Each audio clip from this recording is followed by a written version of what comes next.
ሰላም ተመልካቾቻችን ህሊና ዘነኝ ይህ ሁይዝሁ አራያሰ ፕሮግራም ነው። አሁን የሚገኘው ፕሮፌሰር ለገሰ ወልደ ዮሐንስ መኖሪያ ቤት ነው። ፕሮፌሰር ለገሰ ወልደ ዮሐንስ ከዶክተር አክሊሉ ለማ ጋር በጋራ በመሆን በእንዶድ ግኝት አማካኝነት የኦልተርኔቲቭ ኖቤል ሽልማት ተብሎ የሚታወቀው ወይም ደግሞ የራይት ላይቭሊውድ አዋርድን የተሸለሙ ኢትዮጵያዊ ሳይንቲስት ናቸው። ከሳቸው ጋር የሚኖረኝን ቆይታ እንድትከታተሉ ጋብዛለሁ።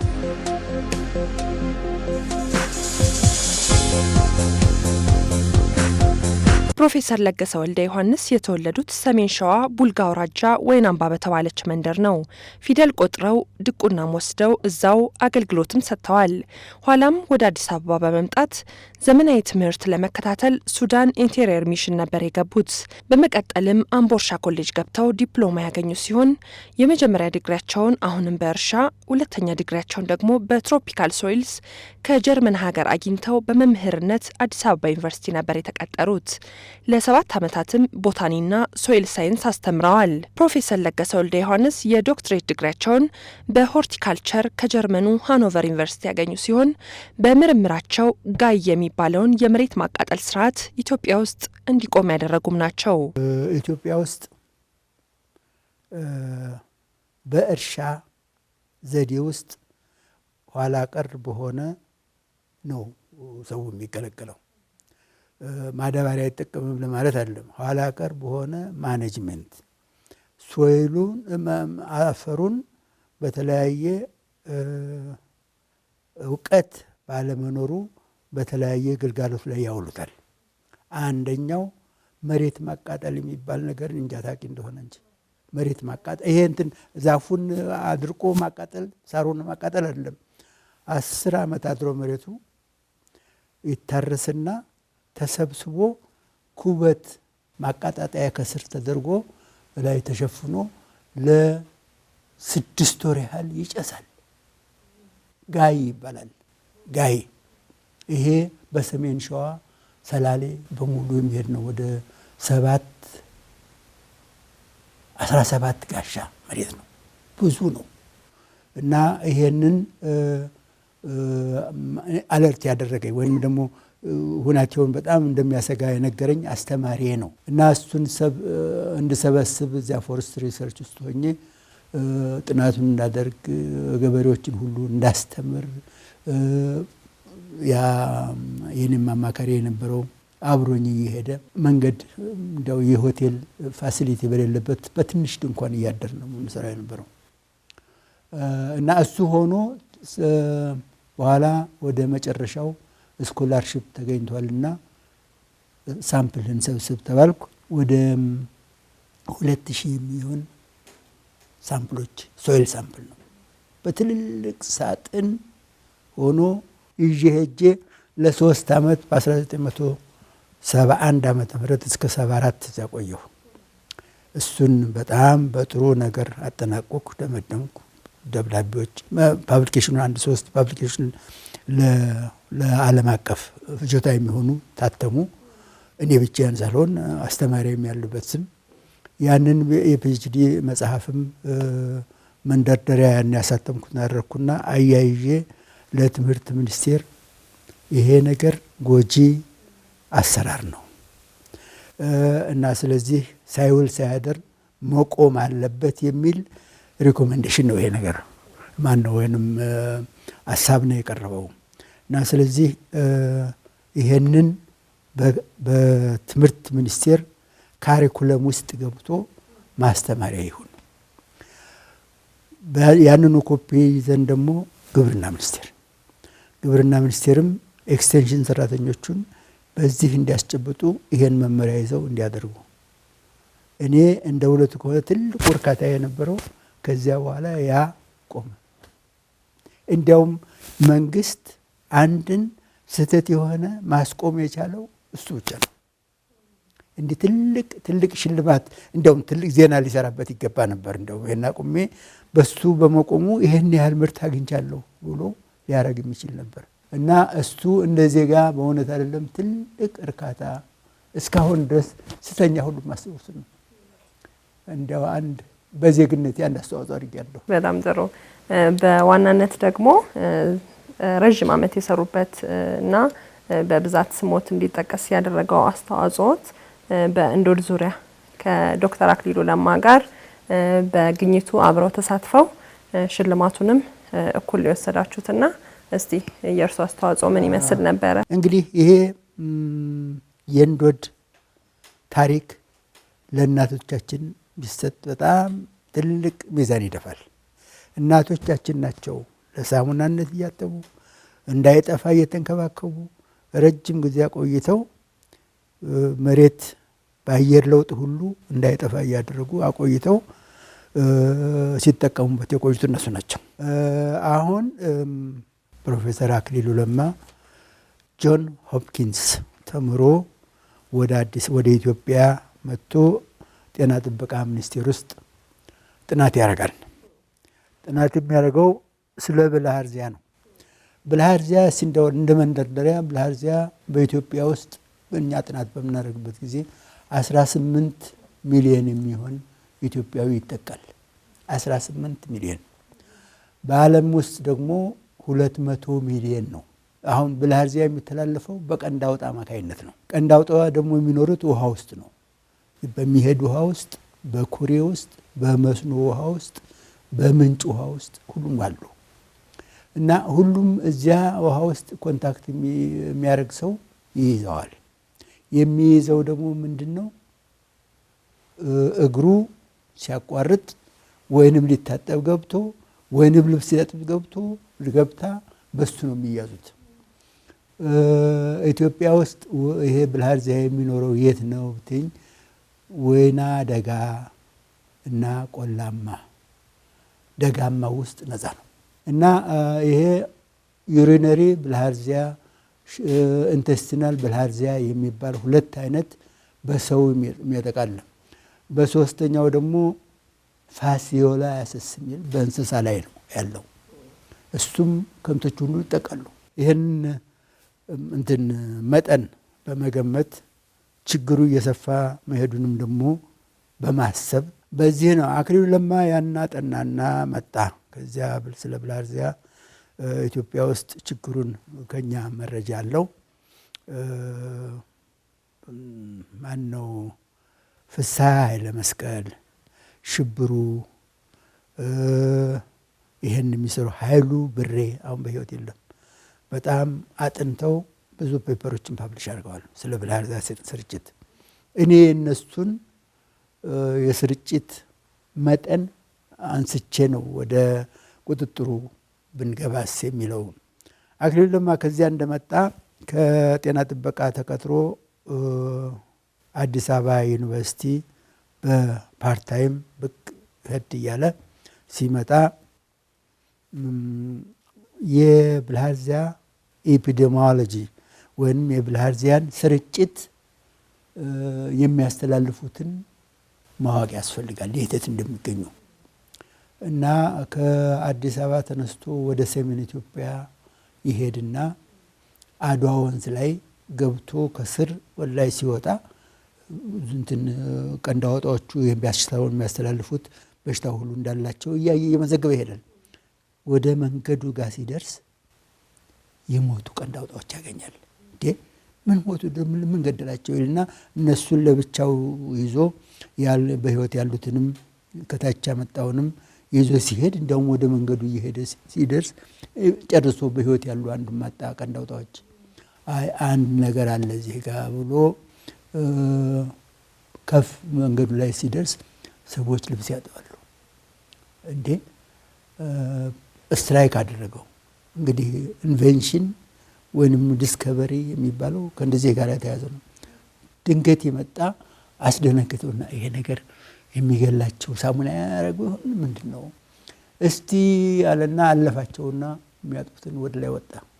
እዚያ ሲሄድ በሙሉ ጤነኛ ናቸው ቀንድ አውጣዎቹ። ከዚያ ለቀመ መጣና እባክዎን ማማ ከዚያ ከሚያጥቡበት እዚህ ላይ ትንሽ ፈሰስ ያርጉልኝ አላቸው። እዚያ ሲያፈሱለት ደምተው ተፍተው ሲሞቱ አየ። ወዲያው ደነገጠ። ከዚያ በቃ ምንድነው በምን ነው የምታጥቡት አለ። ምንድነው የምታጥቡበት? ምን አይነት ሳሙና ነው? እንዶድ ነው። እስቲ ያሳዩኝ። ይሄ ነው እንዶድ። ሲያይ እሱም እንዶድም አያውቅም ያን ጊዜ። ከዚያ ከእንዶድ ትንሽ ስጡኝ ብሎ ወደ ላቦራቶሪ ይዞ ተመለሰ እና ኤክስፐሪመንቱ የተጀመረው ከዚያ ነው። እንግዲህ ያ ዲስከቨሪ ያገኝት በዚህ ነው የሄደው እና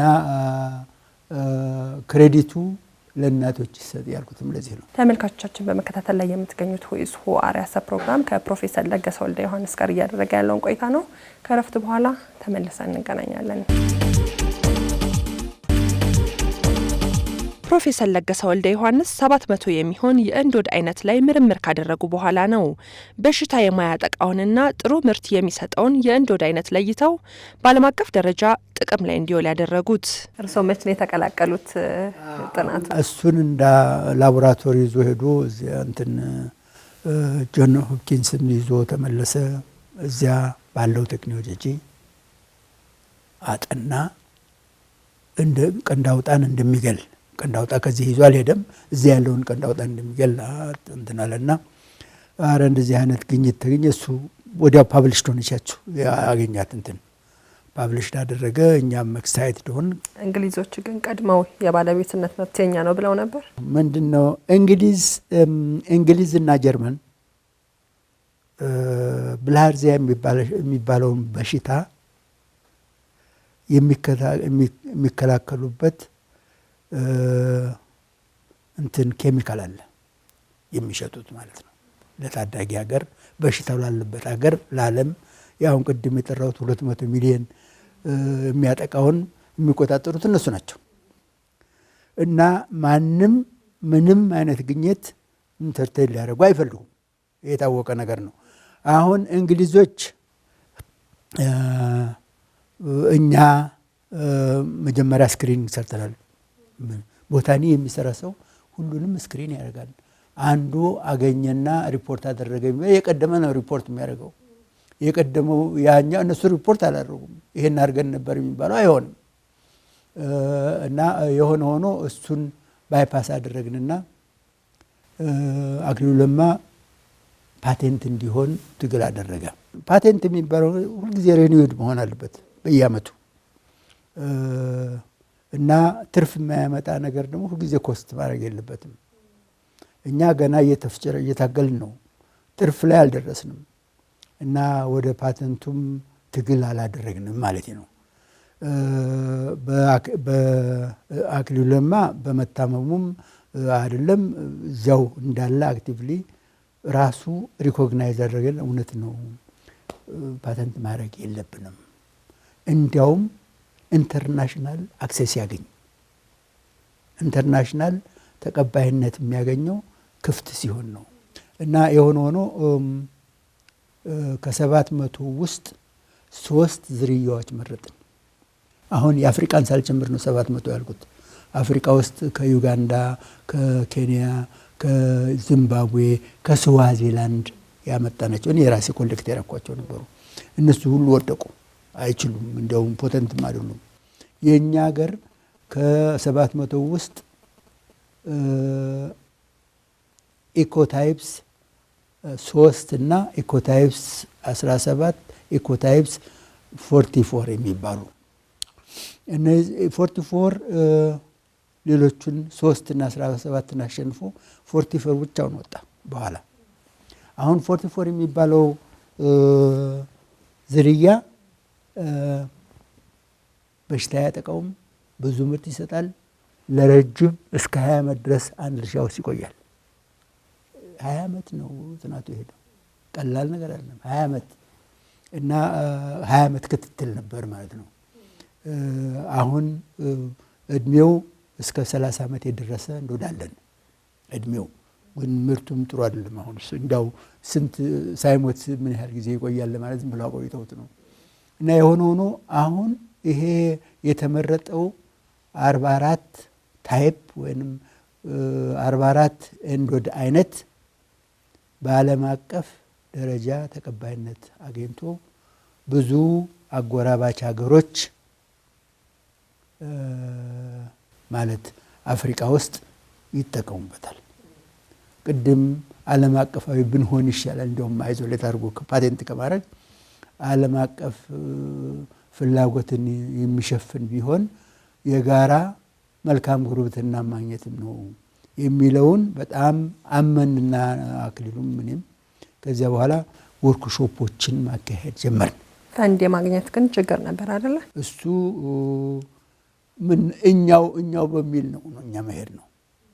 ምንም ነገር ፋንድ ከውጪ በኋላ እኔ ወደ መጨረሻው አካባቢ እምነታችን ከፍ እያለ ሲሄድ ሰዎች፣ ባለሙያዎች፣ ኢንስቲትዩሽኖች በራሳቸው አመልካችነት መጡ።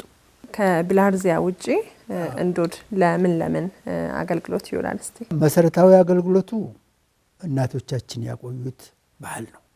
ሳሙናነቱ የሳሙናነቱ ባህሪ ልንኮራበት የሚገባ ተባይን አጥፍቶ ለሰውነት በጣም ምቹ የሆነ ልብስ የሚሰጥ ነው።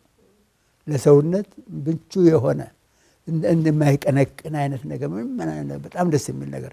ይሄ የሆነው ምንድነው? የእንዶድ አረፋ ከልብሱ ውስጥ በቀላል አይወጣም። ብዙ መረገጥ አለበት። በዎሽንግ ማሽን የሚሆን አይደለም እና ወንዝ ውስጥ ተረግጦ ወይንም ደግሞ 5 ጊዜ ሪንስ የሚያደርግ ማሽን ተፈልስፎ ካልሆነ አይሆንም። እና እሱ በጣም ቆንጆ ይሄን እንትኑን ቤሪውን ዝም ብሎ ቆርጦ ፈይቶ በሚደረገው ነው። ከሞስኪቶቹ ጋር በተያያዘ እንዶዱ ምን አይነት ተጽዕኖ እንዳለውና ኋላ ላይም ከአልቅት ጋር በተያያዘ ስላሉት ግኝት ይንገሩን እስቲ። ደግሞ ጥሩ ነው። እስካሁን ያነሳሁት ግን እንዲያው ተጽዕኖ የሚባለውን ነገር ግልጋሎታችን በደንብ ጥንቃቄ ከሌለው እንዶድ አሳን ይገላል። አሳ እንግዲህ የሰው መኖ ነው። እንዲያውም እንዶድ በባህላችን አሳ ማስገሪያ ነው። እንግዲህ ተርሚኖሎጂውን እንግዲህ ማስገሪያ የሚባለው አሳዎችን አስክሮ ላይ ሲወጡ መያዝ ማለት ነው። እና በሱ ሳቢያ ያ ማስገር ከስካርም አልፎ ሊገላቸውም ይችላል። ይሄ አሁን እኛ ቀንድ አውጣን ለመግደል ውሃ ውስጥ የምንጨምረው መጠን ከ20 ppm ያነሰ ወይንም ደግሞ በሊትር ከ20 ሚሊግራም ያነሰ ነው። በጣም ትንሽ ነው እና ከመስከር አልፎ አይሞቱም አሳዎቹ። የሰከሩትን አሳዎች ደግሞ ሰው አንስቶ ሊበላቸው ይችላል። ድሮም ማስከሪያው ነበር እና መርዝ የለውም፣ መብላት ትችላላችሁ። ከብቶች ቀንድ አውጣን ለመግደል ስንጨምር እንዶድን 20 ppm ድረስ ነው የሚገላቸው ቀንድ አውጣዎችን። ከብቶች 20-30 እንደው ክብደታቸውን የሚመጥን ውሃ ቢጠጡ አይሞቱ፣ አይነካቸው። የብላርዚያ መተላለፊያ ኢኮሎጂ ወይንም አካባቢና የወባ አካባቢ አንድ አካባቢ ነው።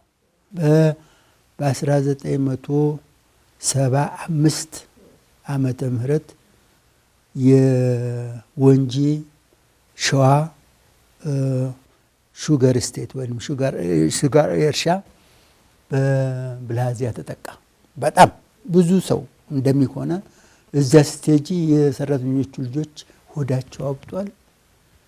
በጣም መሄድ ያቅቷቸዋል፣ ያዞራቸዋል፣ ፊኛቸውን ታመዋል። እና እሱን አየንና በቲም ነበር እዚያ ሄድ ነው እየሄድን እንዶድ ምርት ይዘን ሄደን ተዘጋጅተን ማታ አዘጋጅተን ጠዋት አፕላይ እናደርጋለን። በሽታውን ተቆጣጠርን። እንዲያው በጣም ደስ አለን። አይ ይሄማ በዘላቂነት የስኳር እርሻው 1 ሄክታር መሬት ይስጥ፣ እዚህ እናመርትለትና ስራውንም ራሱ ተረክቦ ይስራ አልና ዶክተር ገነነ የሚባል በጣም ጓደኛ የነበር እኔ እዚህ ሐኪም ነው፣ የሹገር ስቴቱ ሐኪም ነበር። አሁን ውጭ ነው ያለው፣ እንደውም የለም። እና ተስማማን። በደስታ አለ። ወዲያው አሳምኖ በሚመጣው ወር ላይ የኛ ቴክኒሽያኖች ወስደው እንዶድን ተከሉ 1 ሄክታር። በ6ኛው ወር ማምረት ጀመሩ። እስከ 6 ወር ድረስ እኛ እየሄድን በየ3 ወሩ ክሊን እናደርግላቸዋለን። ሌላ ሰርፕራይዝ መጣ። በጣም አስደናቂ ነገር ተከሰተ። ደግሞ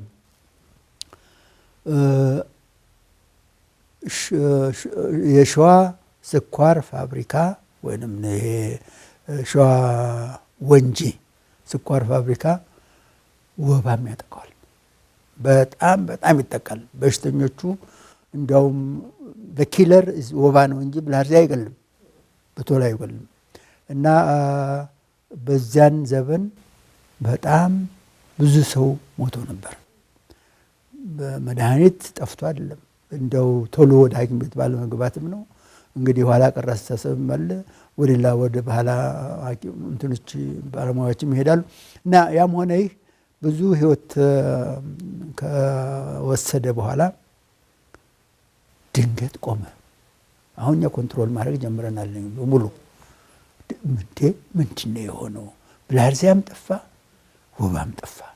እንዴት ነው ነገሩ? እንግዲህ የእኛ ግሩፕ ደግሞ ሄደ። እዚያ ያለው ቴክኒሽያን የዶክተር ገነን ቴክኒሽያን ይሄንን ሪፖርት አደረገ በደብዳቤ። በጣም እናመሰግናለን ረድታችሁናል ምናምን የሚል ነገር። ያኛውን የወባ የጠፋበትን ግን አልጠቀሱም። ሄድንና ስናይ አንድም እንኳን የወባ ላርቬ ወይም እጭ አላገኘንም። የቴክኒሽያኖቹ 8 ቀን ሰርተው ኔጋቲቭ በሚል መጡ። አሁን ምን እናድርግ? እኛ ወባን ኮንትሮል አላደረግንም። ወባም አጠፋን የሚል ፉከራ ብናሰማም ፖለቲካሊም ጥሩ አይደለም። አሁን እንግዲህ ሳይድ ኢፌክቱን ፖዚቲቭ የሆነውን ሳይድ ኢፌክት የተጠቀመው የሹገር ስቴቱ ነው እና እሱ ፈንቅሎት ያመስግንና ወባንም አጠፉልኝ ይበል፣ እኛ ምንም አንናገርም አልን። እሱ ደግሞ ለኛ የጻፈው ደብዳቤ እንትን ሰርቲፊኬት ነገር እናመሰግናለን ለማንኛውም ብሎ ወባን ምንም አልጠቀሰም። ወባም ግን ጠፍቷል ብሎ ሪፖርት ተደርጓል ለጤና ጥበቃ። ማን አጠፋው ብሎ ጤና ጥበቃም ፍለጋ አልሄድም። ማን ያጠፋልን ምንም አላሉም። የሆነ ሆኖ ያ ወባ በዚያ አካባቢ እንደጠፋ ቀረ፣ ብልሃርዚያም ቁጥጥር ስለሚያደርጉ። ይሄኛው ለኛ በማንኛውም መንገድ ትልቅ እሰይታ ነበር። በጣም ደስ እንዳለን ነው። የአልቅቱስ ብልሃርዚያን ስንቆጣጠር አልቅትን እግረ መንገዱን አይደለም እንላለን። በላቦራቶሪ እናውቃለን አልቅት እንደሚገለው ምን ሌላ ህዋስን ደግሞ አሳ እንደሚገል ሁሉ እንደምናቅ አልቅትም እንደሚገል እናቅ ነበር። የአልቅት ችግር ያለው ግን ኢኮሎጂው ሌላ ነው። ይሄ ደጋና ወይና ደጋ ውስጥ አይደለም። ማን ነው እንትን ቆላና ወይና ደጋ ውስጥ አይደለም፣ ደጋው ላይ ነው ያለው። እሱ ደግሞ እየባሰ የሚመጣው እንደ ኢሊኖ የሚባል የአየር ለውጥ ሲመጣ የውሃ መጠጫ እየጠበቡ እንደው አንዳንድ ወንዞች ብቻ ሲሆን ከብቶቹ እዚያ ሲሰባሰቡ በሙሉ ከብት ያልቃል፣ ሰው ሁሉ ያልቃል። የሚጠጡት ያንን ውሃ ስለሆነ ሰው ሁሉ ይጨርሳል። የሚገርምሽ ነገር ከነዚህ የጋማ ከብት የሆኑት ሲሄዱ የሚሄዱት እዚህ አይምሯቸው ውስጥ ገብቶ ነው እንደሱ የሚያደርጋቸው። ወይም አልቅቱ እሱ እንትን ደማቸውን ይጨርሳል። አነሚክ ይሆናሉ ማለት ነው። አነሚክ ሲሆኑ ያዞራቸዋል ራሳቸውን። እና በሱ አይነት ያለው ድንጋጤ እኛን አየንና በአየር ለውጥ ሳቢያ ይሄ ያልቅት በሽታ ስለተከሰተ በዚህ ኩባንያ ውስጥ ከገባ በኋላ ኮንትሮል ያደረግነው ይሄን ነገር ታክል ማድረግ አለብን ብለን እዚያ ኩባንያ ውስጥ ሆነን ስብሰባ አድርገን ስናበቃ ግብርና ሚኒስቴርን ኮንታክት አደረግን። ይሄ ችግር በከብት ላይ ሁሉ ጉዳት እያመጣ ነው፣ መድኃኒቱ በእጃችን ነው። ለምን ግብርና ሚኒስቴር በኤክስቴንሽን ሰርቪስ በኩል ይሄን ነገር አይጠይቅም አያዘጋጅም? እሺ ይሄማ ትልቁ ችግራችን አይደለም፣ ግብርና ሚኒስቴር ነው። እንግዲያው እንጻፍ፣ ኤክስቴንሽን ፓኬጅ እናውጣ። ፓኬጁ ይውጣልና ያን ፓኬጅ በ6 ወር ውስጥ ጨርሰን ሚኒስቴሩን አጽፈን አስፈርመን አወጣን። እሱን ይዘን ኤክስቴንሽን ፓኬጆችን አለርት አደረገ ግብርና ሚኒስቴር። እነዚህ በሰላሌ እዚህ ወደ ምንድነው ዓለም ጤና አካባቢ ወዲያ ደግሞ ሰላሌ እንትን ጫፉ ላይ ከዚያ ጎጃም ከዚያ ጎንደር ዩኒቨርሲቲ ኢንቮልቭ አደረግነው። በቃ የሃይላንድ ደብረ ብርሃን ዩኒቨርሲቲ ኢንቮልቭ አደረግን። በሙሉ አገር አቀፍ እንቅስቃሴውና በአንዴ ያልቅጥ ችግር ጠፋ። ይሄን ያደረገው ይሄ ኩባንያ በነፃ ነው። ተመልካቾቻችን አሁንም በመከታተል ላይ የምትገኙት ሆይስፎ አርአያ ፕሮግራም ከፕሮፌሰር ለገሰ ወልደ ዮሐንስ ጋር እያደረገ ያለውን ቆይታ ነው። ከረፍት በኋላ ተመልሰን እንገናኛለን። ዜብራ መስልስ የሚባል የአሜሪካ ሀይቆችን ያስቸገረ ሌላ ክስተት አለ። ለእርሱም መፍትሄ ያመጡት እርስዎ ኖትና እስቲ ምንድነው መጀመሪያ ዜብራ መስልስ የሚባለውን ምን አይነት ነገር እንደሆነ ሀይቆቹን በመልኩ እንደሚጎዳ ቢነግሩ። በጣም ጥሩ ጥያቄ አነሳችሁ። እንደውም በኋላ እንዳልዘነጋው እያልኩ ነበር። እዚህ ጋር አንድ ዓለም አቀፍ ወርክሾፕ አሁን ለምሳሌ እዚህ ጋር ቅድም ሳነሳልሽ ነበር። ይሄ ዚምባብዌ የተደረገ ነው። ይሄ ስዋዚላንድ የተደረገ ነው። ይሄ አዲስ አበባ ውስጥ የተደረገ ነው። አዲስ አበባ ውስጥ ሲደረግ የኛ ዓለም አቀፍ ዜና ሰፋ ያለ ሄዶ አንድ የቶሊዶ ዩኒቨርሲቲ እና እኔ በሳባቲካል ሊቭ ያገኘሁት ዚምባብዌ ሲሆንም መጥቶ የነበረ ካናዳዊ ፕሮፌሰር ላምበርት ይባላል። ከዚህ ደግሞ ከቶሊዶ ዩኒቨርሲቲ ሃራልድ ሊ ቻይናዊ ኦሪጂን ያለው ቶሊዶ ዩኒቨርሲቲ ውስጥ የሚሰራ አሜሪካዊ ነው። እዚህኛው ወርክሾፕ ውስጥ መጥቶ ነው መጨረሻው ወርክሾፕ ውስጥ ዓለም አቀፍ ወርክሾፕ ውስጥ ጋብዘነው መጣ። እሱ ደስ ብሎታል። መጣና አረ ይሄ ነገር ብትሞክርልን ዜብራ ማስል በሰሜን አሜሪካ ውስጥ የውሃ ፓይፖችን ቧንቧዎችን እየዘጋብን ነው። ከውሃ አከፋፋይ ከሌኩ ወደ ከተማዎች የሚገባውን ይዘጋብናል። እኔ ከእናንተ ከዚምባብዌ የወሰድኩትን ሳምፕል ወስጄ ስሞክረው ይበትነዋል፣ ይገላዋል ማለት ነው። እና ቅድም እንዳልኩት ዜብራ ዘጎርጎር ያለ ነው፣ ግን ማስል አለው። እንደዚህ ይያዛል። እንደዚህ በመያያዙ እዚያ ፊልተሩ ላይ ሄዶ ዝግት ያደርጋል። እዚያ እሱ እንዲሞትም አይፈልግም። ትንሽ ሜካኒካሊ ዲስተርብ የሚያደርገው ነገር ነው የሚፈልገው። ግን በብረት እንኳን ተቧጦ የሚለቅ አይደለም። በጣም ኃይለኛ ነው ማስሉ። እንቀርቦ ከያዘ በጣም እንትን ስለሆነ አንድ ጠብታ የእንዶድ ፒፒኤም ሲገባ ግን ብትን ይላል። ነርቡን አለርት ያደርገዋል ማለት ነው። እና አሁን እሱን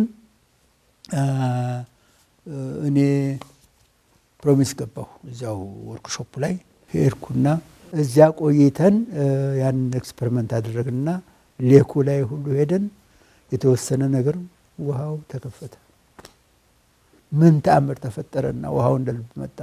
ሜካኒካል ጠረጋ ሁሉ ቀረ። ውሃ ውስጥ ዋናተኞች ውሃ ውስጥ ነበር የሚኖሩት እሱን ሲጠርጉ። እሱ ብቻ አይደለም፣ መርከቦች ሁሉ መርከቦችን ከቆሙበት ወል ጋራ ያጣብቃል። ተነስተው እንሂድ ሲሉ ተያይዟል በዜብራ ማስል። አሁን ለሱን ሁሉ ማላቀቂያ ያንን መርከብ እዚያ ከማስጠጋቱ በፊት እንዶድ ቅባት መቀባት አለበት። እና በሱ አይነት ነው የሚሉት። ይሄ ተአምር እኔ እንዲያው አስቤው ያልነበረ ነገር ነው ተአምር የተፈጠረው። የኦልተርኔቲቭ ኖቤል የሚባለው የራይት ላይቭሊውድ አዋርድ ላይ ከዶክተር አክሊሉ ለማ ጋር የተሰጡት ሽልማት ምን ነበርና ከዛ በኋላም ስላገኟቸው ሌሎች ሽልማቶች ቢነግሩን። እንግዲህ ህይወት አንዳንድ ጊዜ ዳውን አፕ የሚባል ነገር አለ። ድንገት 89 በመስከረም ወር ላይ ነው ደብዳቤ መጣልኝ ለኔ። እኔ የራሴን ነው አሁን ስሜቴን ማነብልሽ። አክሊሉም እንደተሰማው እኔ ያን ጊዜ ደስ ብሎኛል ተብለን እንተናል። እና እሱ ወዲያው ደውሎልኝ እሱ እዚያው ሆኖ እንደደረሰው ምንድነው ላደረከው ሳይንቲፊክ አቺቭመንት ራይት ላይቭሊሁድ እጩ አድርጎ አቅርቧል።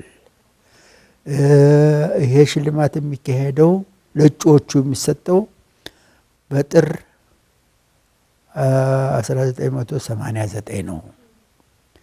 ስዊድን ስቶክሆልም ነው።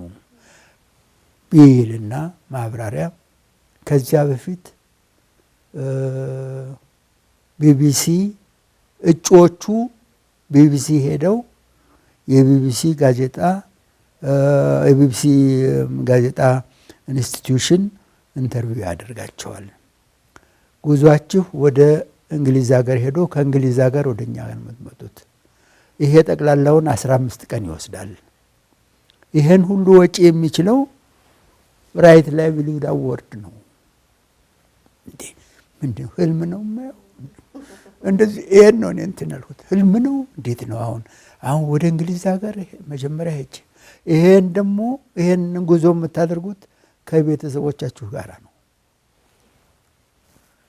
ልጅ ካለ ልጅ ማይለይ ካለ ባለቤት አብራ መጓዝ ትችላለች የሚል ነገር አለ። እንግዲህ ቤት ዘግቶም መሄድ ሊመጣ ነው እና እንደዚህ አይነቱ ነገር ሰርፕራይዙ ሰፋ እያለ መጣና ይሄን የመጣው በመስከረም ነው። ዝግጅቱን እስከ ታህሳስ ድረስ አድርገን ጉዟችንን አመቻችተን ወደ ምንጠይቃቸውን ዘመዶች ሁሉ አስታውቀን ማለት ነው። እዚህ መንገድ ላይ ያሉትን ወደዚያን ልንሄድ ነውና እንጠይቃቸዋለን እያልን እየፎከርን ሄድን እና እንግሊዝ ሀገር ኢንተርቪው 1 ሳምንት ነበር። ደግሞ እንትኑ እንግዲህ ሌላውንም አንዱና ሌላ ያስታውሰዋል የሚባለው ከኢትዮጵያ ተሸላሚዎች 3 ናቸው። ዶክተር መላኩ ወረደ ጄኔቲስት ነው እሱ።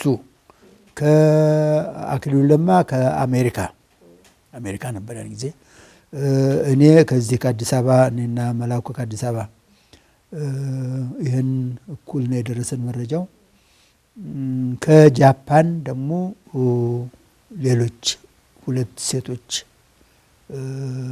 የተሸለሙ በዛው 3 እኛ ከኢትዮጵያ 3 እንሆን እንጂ ሽልማቱ 2 ነው። እኔና አክሊሉ 1 ሽልማት ነው የምንወስደው። መላኩ ለማ ለብቻው ነው መላኩ ወረደ እና ሁላችንም እንግሊዝ ሀገር ተገናኘን፣ ተዋወቅን። እዚያ ሆቴል ተይዞልናል። ሆቴል ውስጥ ሁሉ ማታ ፓርቲ ነው፣ ምን ለብቻው ነው። እዚያ ቆይተን እኔ ከወይዘሮ ሰላማዊት ጋር ነኝ። ከአንድ 5 ቀን ቆይታ በኋላ ለራሳችሁ ዴይ ኦፍ ተብሎ ለሾፒንግ ለምናምን እዚያ ሁሉ ቆየን። ደግሞ 1 ቀን እዚያ 6 ቀን ሆነ። ከ6 ቀን በኋላ በ7ኛው ቀን በአውሮፕላን ወደ ስዊድን በረርን። ስዊድን ስንሄድ የኢትዮጵያ አምባሳደር 3 ኢትዮጵያኖችን ከነ ቤተሰቦቻቸው ይጠብቃል። አሰልፎ ዜናው ሰፊ ነበር ማለት ተነግሯል። እና እሱ የምናውቀው ነው። እሱን ማገኘን ወደ የሆቴላችን ሸኙን። በማግስቱ ሽልማቱ ተካሄደ። ሽልማቱ ምንድን ነበረ? ለእያንዳንዱ ሽልማት እንግዲህ 40 ሺህ ነው። እኔና አክሊሉ $40,000 አግኝተናል ለሁለት። መላኩ $40,000 ብቻውን፣ ጃፓኖቹም ለሁለት $40,000 አግኝተዋል። ይሄን ነው የዶክተር አክሊሉ ለማ ሞት። ከዛ በኋላ በእንዶድ ዙሪያ ባደረጉት ምርምር ምን ያህል አጎደሉት? እስቲ እንዶድ ኤግዞስትድ አድርገን መቼም አንጨርሰው። አክሊሉ ለማም ብዙውን ጊዜ ውጪ ኮሚትድ የሆነ ስራ ስለነበረው ቤተሰቡም ውጪ ስለነበረ እዚህ አገር እሱ የጠቀመው ለኢትዮጵያኖች ስኮላርሺፕ በመስጠት ነው። የሱ ብሬክስሩ ያቺ ዲስከቨሪ ነች። ስለ እንዶድ ላይ ከእርሻው ጋር በተያያዘ ሌሎች ኢትዮጵያኖች ናቸው እንዲንቀሳቀሱ ያደረግነው። የሱን ኢንፑት ማንፈልግም ነበር ማለት ነው። እሱን ኢንፑት የኛን ሪፖርት እያገኘ ያው የማስተዋወቅ ስራው በጣም ጎድቶናል።